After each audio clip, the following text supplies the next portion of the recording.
Seorang pemuda diduga membakar rumah orang tuanya sendiri di Dusun Lidun, Desa Batu Penyu, Gantung, Belitung Timur. Rumah itu hampir rata dengan tanah, menyisakan kayu-kayu dan seng hangus. Pelaku langsung kabur setelah diketahui diduga membakar rumah orang tuanya sendiri. Saat ini kami sudah terhubung dengan rekan Brian Bimantoro, reporter dari Pos Belitung yang akan melaporkan terkait kronologi kejadian. Silakan rekan Brian. Baik Dea, selamat siang dan juga Tribuners dimanapun Anda berada. Seorang pemuda bernama Evan Sanuara berusia 21 tahun tega membakar rumah orang tuanya sendiri di Dusun Lidun, Desa Batu Penyu, Kecamatan Gantung, Kabupaten Belitung Timur pada Kamis 22 September 2022 kemarin. Kepala Desa Batu Penyu, Ahmad Syafai, mengatakan bahwa peristiwa pembakaran itu diduga dilatari karena Evan kesal tidak diberi uang saat dia meminta kepada orang tuanya. Orang tuanya sendiri hanya sebagai ketua RT dan tidak punya pekerjaan tetap.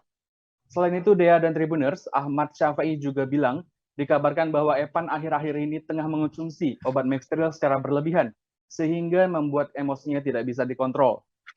Tetangga Nuhri, pemilik rumah yang dibakar, yakni Kelly, mengatakan keseharian Evan sendiri dinilai bagus karena rajin bergaul. Dia sendiri saat ini diketahui tengah menempuh kuliah di Universitas Terbuka, Dea dan Tribuners. Evan juga diketahui sempat bekerja sebagai petugas di salah satu pertashop setempat. Namun saat ini dia hanya bekerja sebagai pencari timah alias penambang. Atas kejadian ini, Kapolsek Gantung AKP Jen Alvin Sinulinga mengatakan sudah mengamankan Evan di kantor polisi untuk dilakukan penyelidikan lebih lanjut. Diketahui juga Dea dan Tribuners, Evan sendiri sebelumnya pernah ditahan atau diamankan di kantor polisi Polsek Gantung karena sempat mengancam akan membunuh ibunya karena hal yang serupa dengan penyebab diduga kejadian pembakaran tersebut. Hingga saat ini orang tuanya sendiri belum melaporkan kejadian tersebut karena masih syok atas kejadian pembakaran rumah oleh anaknya tersebut.